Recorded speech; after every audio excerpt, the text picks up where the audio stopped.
படித்ததையே நான் இங்கே குறிப்பிட விரும்புகிறேன். கடந்த 3 ஆண்டுகளிலே திமுக அரசனுடைய ஆட்சியின் அடிப்படையிலே மக்கள் பெற்ற சிரமங்கள், வேதனைகள் ஏராளம். உதாரணத்திற்கு பொருளாதார சுமையை ஏற்றிய திமுக அரசு சொத்து வரி, தண்ணீர் வரி, பால் வரி உயர்வு என்பது ஒருபுறம், அதனை குறைக்க நினைக்காத அரசாக தமிழக அரசு செயல்பட்டதுதான் மக்கள் மீது சுமையை ஏற்றிய அரசு என்று நான் குறிப்பிட விரும்புகிறேன். அதேபோல தேர்தல் வாக்குறுதிகளை, முக்கிய வாக்குறுதிகளை நிறைவேற்றாத அரசு இந்த அரசு. மொத்தத்தில் மக்களுடைய அவசியத்தை பூர்த்தி செய்யாத அரசாகவே இந்த அரசு 3 ஆண்டுகள் செயல்பட்டுக் கொண்டிருக்கிறது. அரசு அலுவலகங்களிலே லஞ்ச ஊழல் தொடர்ந்து கொண்டிருக்கிறது, பரவிக் கொண்டிருக்கிறது என்பதை நான் இங்கே குறிப்பிட விரும்புகிறேன்.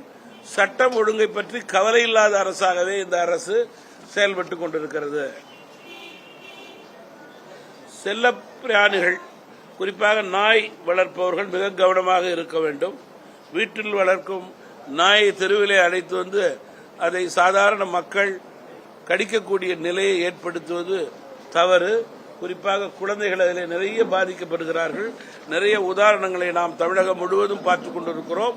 எனவே இதற்கு முற்றுப்புள்ளி வைக்க வேண்டியது அரசினுடைய கடமையாக இருக்கிறது. இதற்கு ஒரு சரியான கோட்பாட்டை தமிழகம் முழுவதும் அரசு கொடுக்க வேண்டும். சமீப கால ஒரு செய்தி, யூடியூபர் சவுக்கு சங்கர் கைது, விபத்து, கஞ்சா கடத்தல், அவர் மீது தாக்குதல், வழக்கு, சோதனை, அதற்கு பிறகு சிகிச்சை, இதனுடைய உண்மை நிலை என்ன?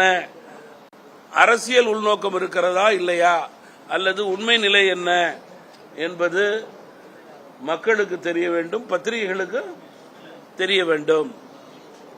அதேபோல யூடியூபுக்கு பொதுவாக சில கோட்பாடுகளும் தேவை என்பதிலும் மாற்று கருத்து கிடையாது. தி லெஜண்ட் சரவணா ஸ்டோர்ஸின் அக்ஷய திருத்தியா ஆஃபர். சவரனுக்கு ரூபாய் 1000 தள்ளுபடி மே 12 வரை.